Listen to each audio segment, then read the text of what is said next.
Hello guys. अगर आपको ray optics में टोटल इंटरनल रिफ्लेक्शंस के एप्लीकेशंस जैसे कि mirage, late late early sunrise and late sunset, इसके एप्लीकेशंस, इसके एग्जांपल 9.5 से रिलेटेड टॉपिक्स, रिफ्रैक्शन से रिलेटेड टॉपिक्स सीखने हो तो देखते रहिए इस वीडियो को एंड तक। मैं हूं हसन, आप देख रहे हैं craving engineers. Let's crave.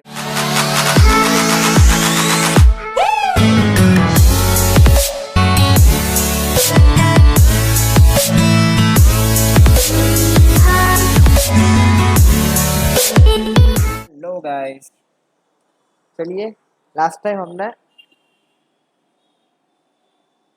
Total internal reflection कर लिया था। इससे रिलेटेड टॉपिक्स आज हमें कवर करना है, जैसे कि इसका एप्लीकेशन है मिराज। मिराज में क्या होता है friends? In summer due to intense heat the air in contact, जो ये ग्राउंड के साथ में बीच में ये एयर होती है ना, वो ज़्यादा हॉट होती है, जो सर्व करती है as a rarer medium. So image coming from air coming from a tall object like tree bends more and more away from the normal। मतलब यहाँ पर टच हुई, यहाँ पर टच हुई, यहाँ पर, और एक ऑप्टिकल इल्यूशन जैसा होता है, जिससे कि हमें लगता है कि नीचे यहाँ पर एक इमेज बन रही है। जैसे कि सेकंड इमेज में आप देख रहे हैं, उल्टी साइड नीचे की तरफ हमें टॉल ऑब्जेक्ट दिखाई देने लगता है, तो हमें लगता है कि वो लेक की रिफ्लेक्शन है, बट ऐसा एक्चुअली वहां पर प्रेजेंट नहीं होता है, राइट? सो मिरर इफेक्ट होता है ऐसे। चलिए, तो एक बार मैं इस थियरी को रीड कर रहा हूँ।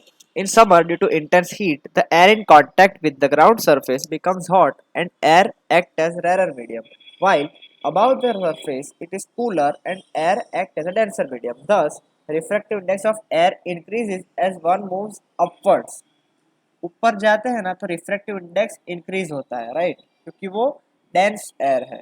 Now the rays of light from a tall object like tree travels more and more away from the normal due to decrease in the refractive index when one goes towards the surface, right? When the angle of incidence is more than the critical angle, the rays are totally reflected। Figure B, अब देख रहे हैं यहाँ पर total reflected मतलब ऐसा दिखाई देने लगता है, right? To the distant observer, the light appears to be coming from somewhere below the ground, and observer assumes that the light is being reflected from the ground by the pool of water near the tall object. Such inverted images of distant tall objects cause an optical illusion to the observer. This phenomenon is called mirage. Mirage is especially होगा यहाँ पर 1 minute friends,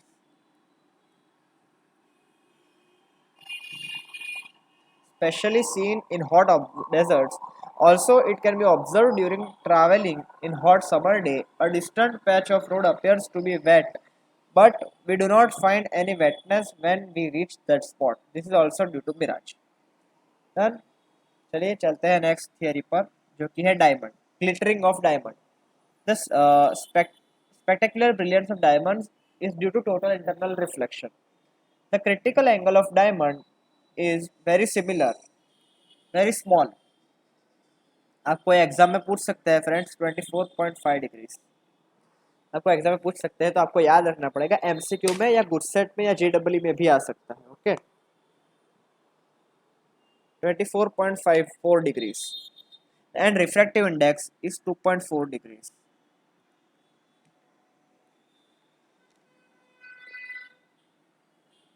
Thus, with proper cutting of its surface of its faces, the light entering the crystal suffers multiple total internal refractions, and hence it looks bright from inside, and we call the diamond is sparkling, मतलब glittering, right? ये भी आपको पढ़ना पड़ेगा। मैं 1 minute, ये ऊपर वाली जो थियरी है वो 2 मार्कर है, मैं आपको लिख रहा हूँ यहाँ पर 2 मार्क, राइट? डायमंड तो आपको नहीं पूछ सकते, बट आपका ये एमसीक्यू में आ सकता है, तो आपको एक बार पढ़ना पड़ेगा। अब है prism. As shown in figure A and B, prism designed to bend by 90 degrees। यहाँ पर देखिए, यहाँ पर 90 का बैंड है और यहाँ पर 180 का बैंड होगा यहाँ पर, right? make use of total internal reflection. The critical angle of prism must be less than 45 degrees. As shown in figure C, such a prism is used to invert images without changing their size.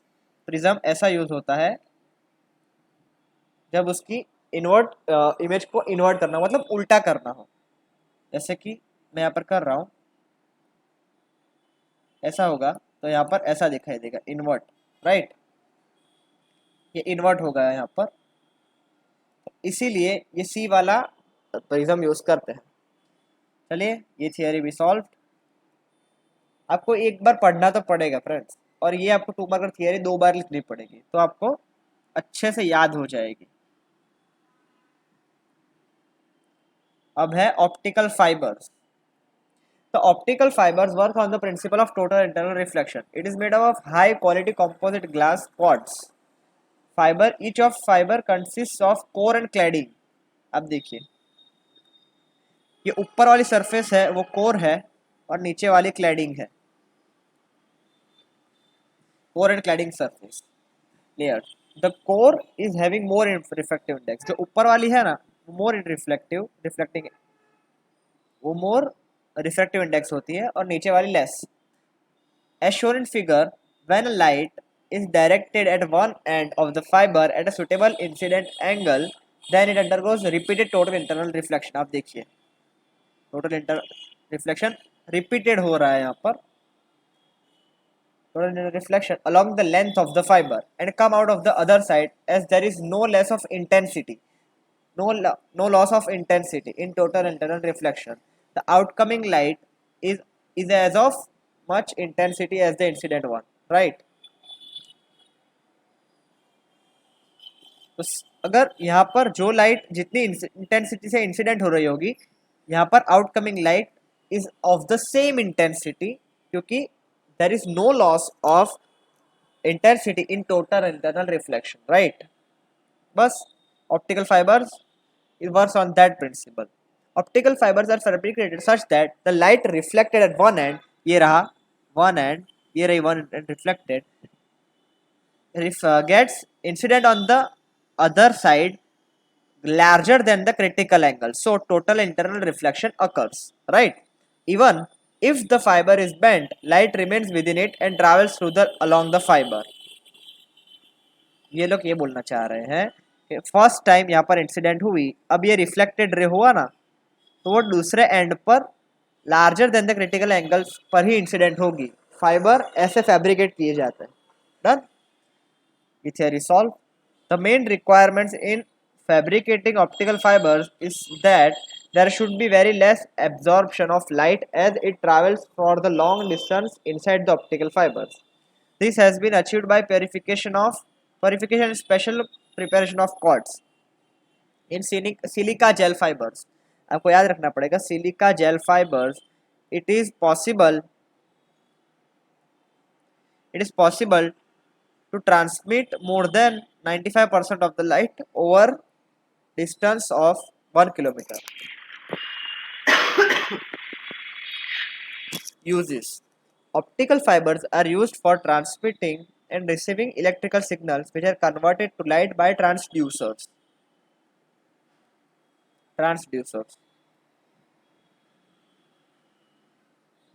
It can also be used for transmission of optical signals as decorative lamp with the fine plastic fibers with their free ends forming a fountain structure. The other end of the fibers is fixed over an electric lamp. It can also be used in medical field as endoscopy method for viewing the human lungs, stomach, intestines, etc. Optical fibers are extremely used for transmitting होगा यहाँ पर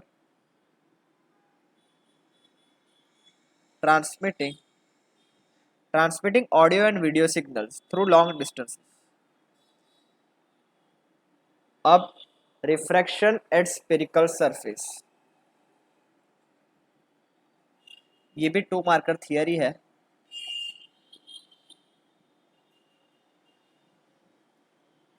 right, चलिए अब आते हैं refraction at spherical surface.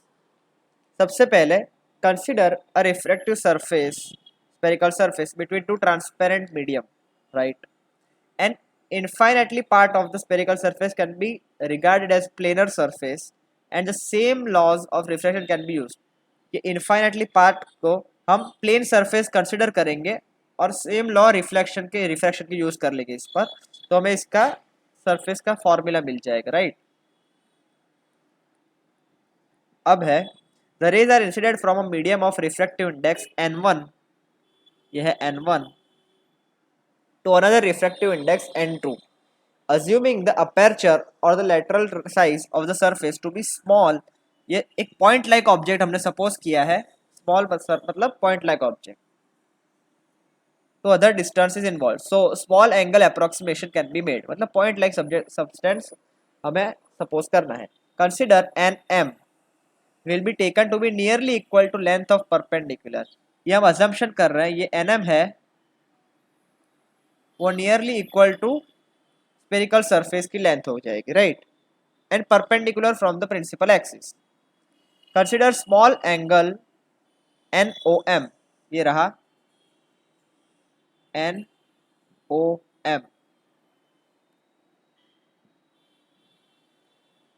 NOM मैं आपको सिर्फ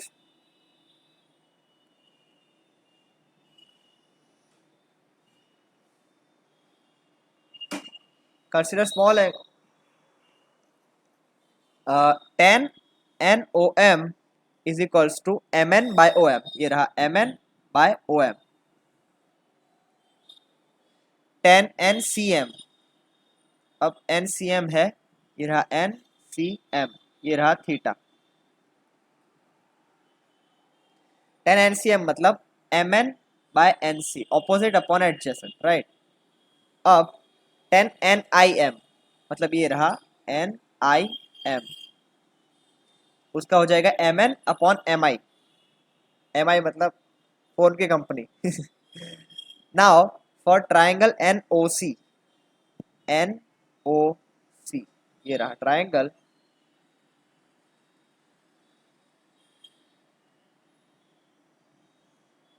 NOC, I is the exterior angle, ये रहा I is the exterior angle, right? So therefore I is equals to NOM plus NCM. I is equals to MN by OM plus MN by MC. Similarly for R, ये रहा R, exterior angle is different. Exterior angle NCM minus NIM, NCM by NIM, तो उसका हो जाएगा similarly MN by MC, ये रहा यहाँ से MN by MC by minus MN by MI, right?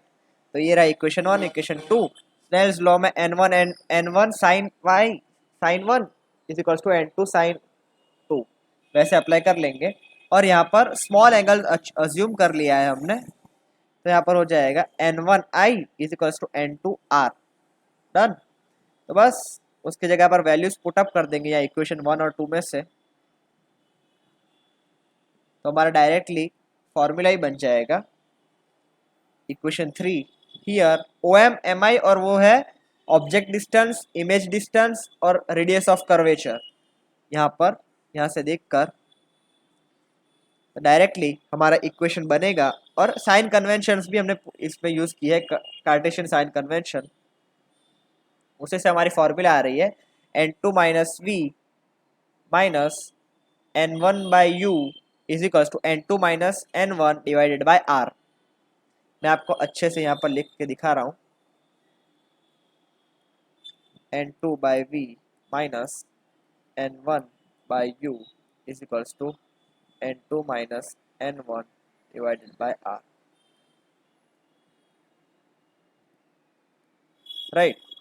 अब चलिए, ये हमने थियरी डिराइव की है, तो इक्वेशन उससे इसके रिलेटेड सम तो आना ही था, numerical. Light from a point source in air falls on a spherical glass surface.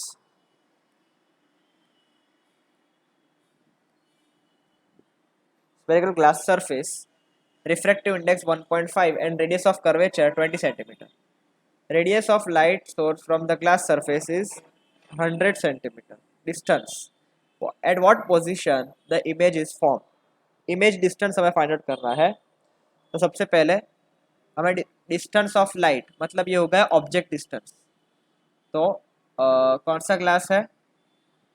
Glass surface बोला है तो यहाँ पर नेगेटिव होता है ऑब्जेक्ट डिस्टेंस 100 सेंटीमीटर. अब हमें क्या क्या इंफॉर्मेशन दी हुई है? रेडियस ऑफ कर्वेचर दिया है 20 सेंटीमीटर एंड रिफ्रैक्टिव इंडेक्स दिया है 1.5 और एयर में बोला हुआ है तो N2 1.5 है तो N1 है 1. एयर का रिफ्रैक्टिव इंडेक्स 1 होता है. तो बस यहाँ पर ये वाली फॉर्मूला लगा देंगे तो हमारा आंसर हो जाएगा N2 by V minus N1 by U is equals to N2 minus N1 divided by R. इसको सॉल्व करेंगे. N2 है 1.5. आपको दिखाई नहीं देगा, एक मिनट में.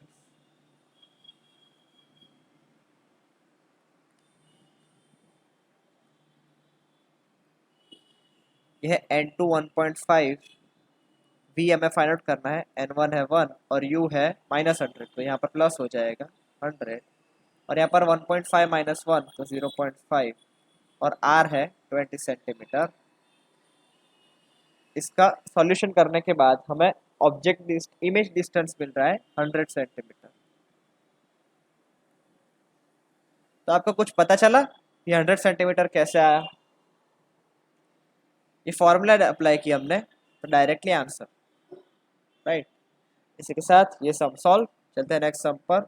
इन 3 आप लिखना नहीं पड़ेगा आपको, मैं आपको PDF डिस्क्रिप्शन में डाल दूंगा, ठीक है. चलिए 3 2 1.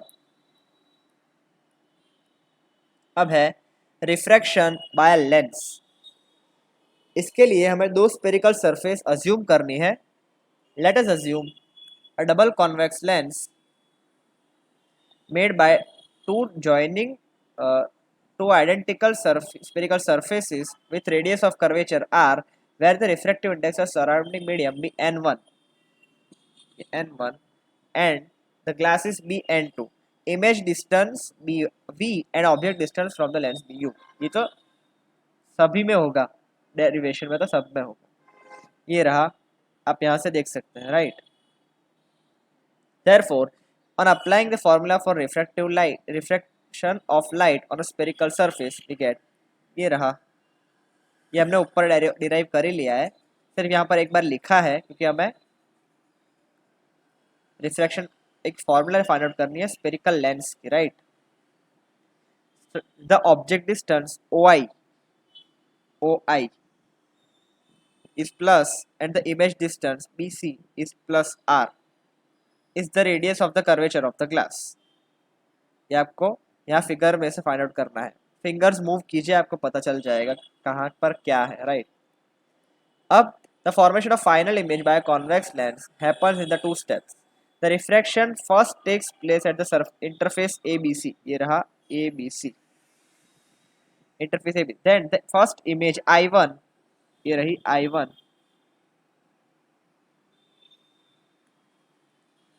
will form at I, which will then serve as a virtual image for the second interface ADC. ये रही ADC, राइट. तो इसी के साथ सेकंड से हमें जो इमेज मिलेगा वो यहाँ पर एक्चुअल यहाँ I पर मिलेगा जो कि हमारा फाइनल इमेज है.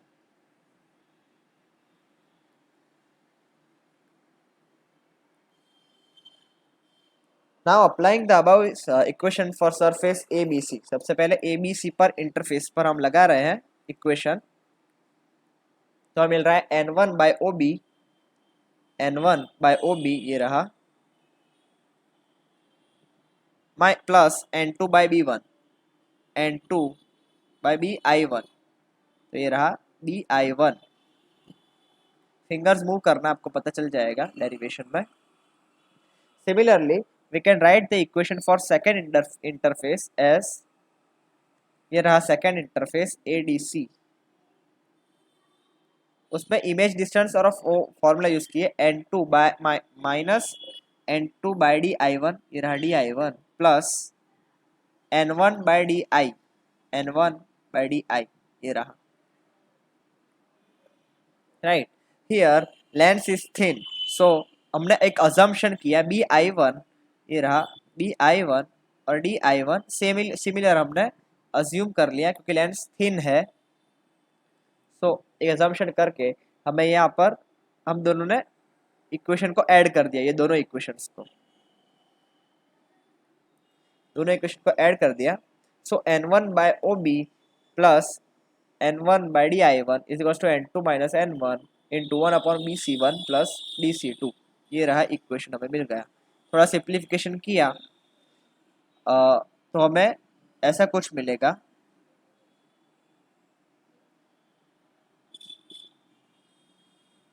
Dividing both sides by N one, ये आपने यहाँ पर लिखा है, जो भी किया है वो यहाँ पर लिखा हुआ है, तो आप पढ़ लेना और आपको डेरिवेशन मिल जाएगा। और यहाँ पर एक पॉइंट ऐसा आ जाएगा जहाँ पर आपको कुछ सिंप्लीफिकेशन होगा नहीं, तो वहाँ पर डी सी टू और वो सबकी वैल्यूज रख देनी है, मतलब एक्चुअल वो क्या थे, radius of curvature, focal length, वो सब। राइट, तो इसी के साथ ये इक्वेशन हमने फाइंड आउट कर दिया है। ये भी एक 2 मार्कर है,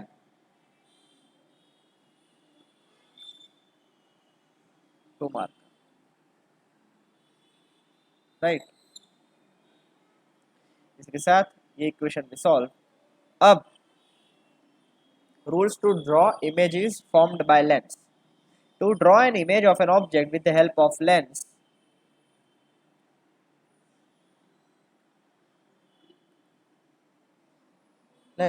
first we have to take two rays emitting from a point of an object, then draw their paths using the basic laws of refraction.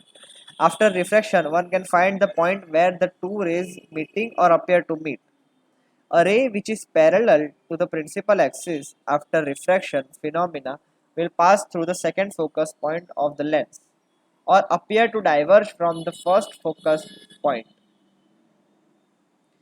A ray which passes through the optical center of the lens emerges without any deviation after refraction. A ray which passes through the first principal focus or appear to meet at it for a concave lens emerges parallel to the principal axis after refraction. अब हमारे पास है magnification of lens. Magnification of lens ये पूछते तो नहीं है, but अगर पूछी गई है थियरी तो ये होगी 2 मार्क का। Magnification of lens is defined as the ratio of the size of the image to that of the object. So magnification is equals to height of image h dash upon height of object. From the figure, with the help of similar triangle formed on either sides of the image and object, we can write h dash upon h is equals to v upon u. Right? Hence magnification h dash upon h is equal to v upon u. For erect and virtual images formed by a lens or concave lens, m is taken as positive, while for inverted and real image, m is taken as negative. Right? ये सिर्फ theory लिखी हुई है, पूछते नहीं है, but पूछी गई तो 2 मार्कर हो जाएगी। अब है magnification during a show makes a glass lens with n is equals to 1.47 disappear in a through liquid. What is the refractive index of the liquid? Could the liquid be water? A magician during a show makes a glass lens, refractive index n is equals to 1.47 है, disappear in a liquid. अगर किसी object को disappear करना हो ना liquid में, तो उसका और ऑब्जेक्ट के बीच में रिफ्रैक्टिव इंडेक्स सेम कर दो तो वो डिसअपियर हो जाएगी। तो यहाँ पर लिखेंगे ये रिफ्रैक्टिव इंडेक्स आपको डिसअपियर करना है तो ऑब्जेक्ट का रिफ्रैक्टिव इंडेक्स भी 1.47 कर दो तो वो डिसअपियर हो जाएगी। और मैं आपको इसका रीजन बताता हूँ कैसे। जैसे आप यहाँ पर देखिए, हमारा इक्वेशन था n2, ये रहा equation 1/f 1 upon f is equals to n2 minus n1 divided by n1 into 1 upon r2 minus 1 upon r1। अगर मैं n2 और n1 को यहाँ पर सेम ले रहा हूँ तो यहाँ पर क्या होगा, 1.47 माइनस 1.47, तो ऊपर क्या आ जाएगा, 0। कुछ भी मल्टीप्लाई करेंगे तो यहाँ पर 1 upon F is equals to 0, so F is equals to 1 upon 0, so F tends to infinite, मतलब ऑब्जेक्ट डिसअपियर हो जाएगा, राइट। तो मैंने आपको यहाँ पर समझा दिया है इसका ऑब्जेक्ट डिस्टेंस, इसको रिफ्रैक्टिव इंडेक्स सेम ले लेना है 1.47 की तरह। अब क्या पूछ रहे हैं, could that be liquid, no, could that liquid cannot be water, right. और refractive index of the liquid यहाँ पर लिखते हैं 1.47। अब है power of lens. The power of lens is specified as 1 upon focal length. Power P is equals to 1 upon focal length, where F is the focal length. The SI unit of the power of lens is meter inverse.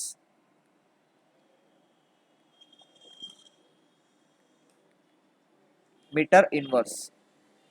This is also known as diopter, D, capital D. The focal length of converging lens is considered as positive, and that of the diverging lens is considered as negative. Thus, the power of converging lens is positive and the diverging lens is negative. Combination of lens, combination of lens और उसके साथ एक related example, ये 9.8 करके हम इस lecture को and करने वाले हैं।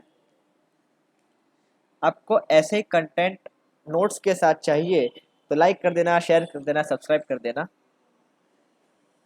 और लाइक तो और आपके जितने भी रिलेटिव्स हो सब तक पहुंचाना। चलिए, combination of lenses in contact. Consider two lens A and B, ये रहा A and B, A lens and B lens.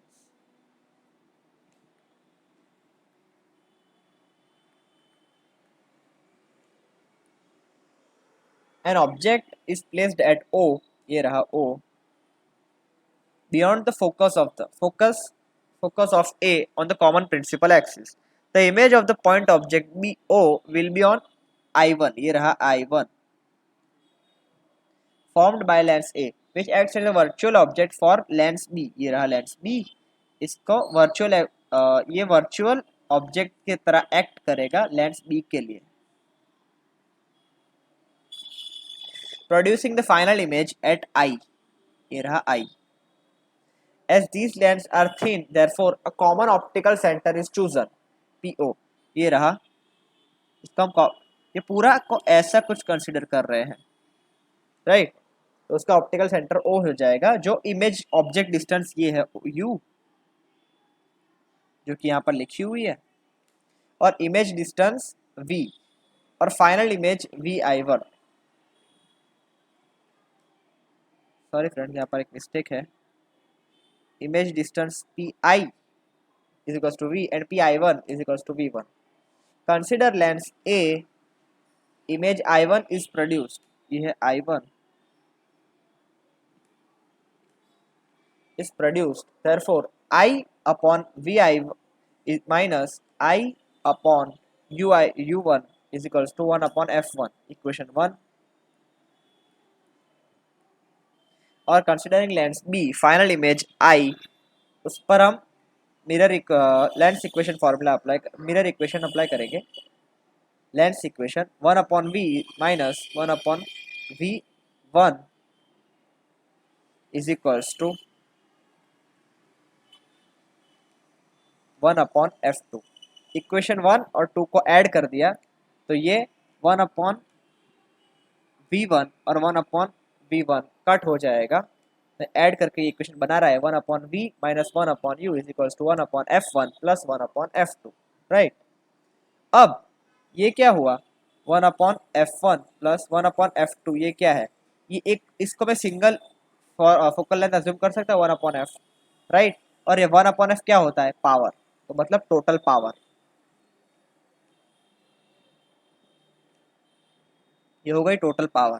तो मतलब टोटल पावर हो जाएगी यहाँ पर 1 अपॉन F, इसको कंसिडर किया जैसे कि मैंने बताया, और ये था P1 P2 P3, पावर।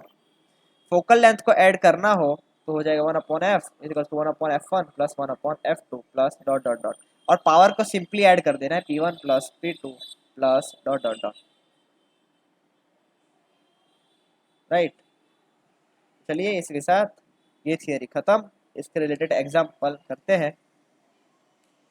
सबसे पहले one, if f is equal to 0.5 metre for a glass lens, what is the power of the lens? Power मतलब 1/फोकल length. Right, so first number कर रहे हैं, power p is equal to 1/f।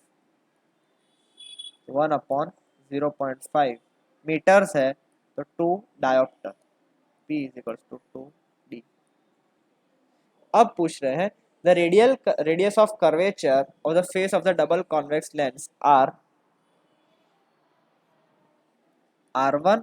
अब second number का कर रहे हैं, r1 is equals to 10 centimetre और r2 is equals to -15 centimetre. अब आप पूछेंगे मैंने r2 में माइनस क्यों लिया? राइट, क्योंकि वो सेकंड इमेज ऐसा पहले वाला होता है ना, तो r1 ये कंसिडर करना है तो पॉजिटिव, बट सेकंड वाला ऐसा सरफेस होता है तो उसके लिए नेगेटिव को कंसिडर करना होता है। राइट, चलिए r2 इज negative, its focal length is f is equals to 12 centimetre. What is the refractive index of glass? तो बस डायरेक्ट फॉर्मूला अप्लाई करेंगे।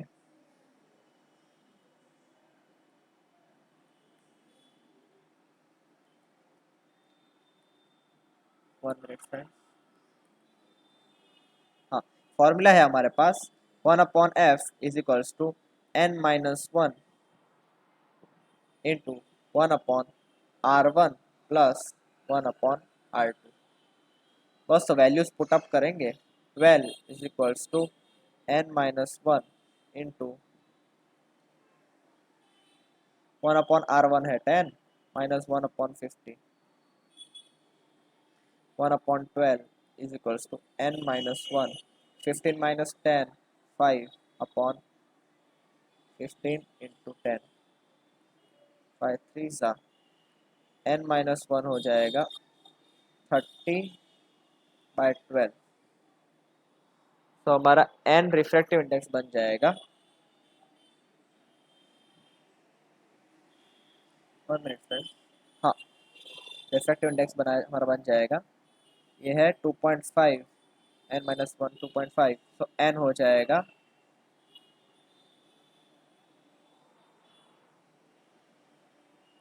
1 मिनट फ्रेंड्स, कुछ मिस्टेक है हमसे।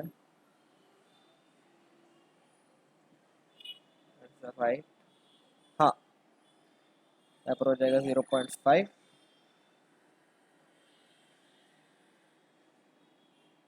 तो n हो जाएगा 1.5।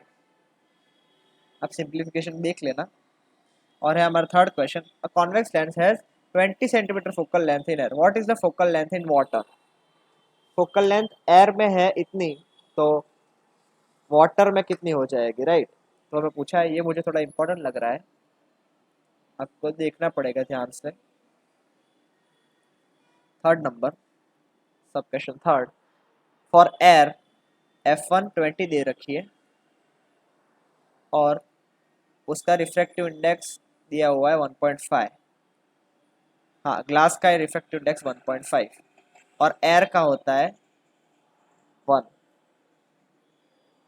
अब focal length in air 1/f1 is equals to n2 minus 1 into 1 upon r2 plus 1 upon r1, r2 minus 1 upon r1।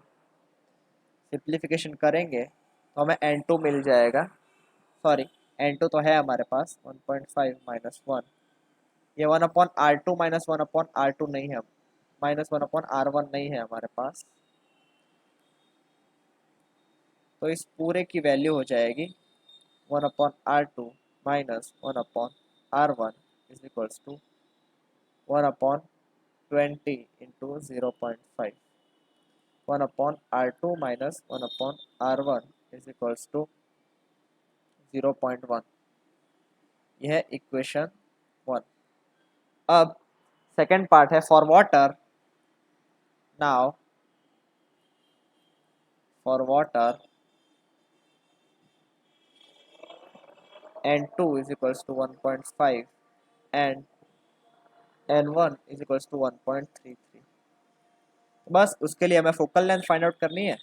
तो N2 minus one, N2 minus N1, 1/R2 minus 1/R1 की हमें value यहाँ से मिल जाएगी, तो 1/F हो जाएगा।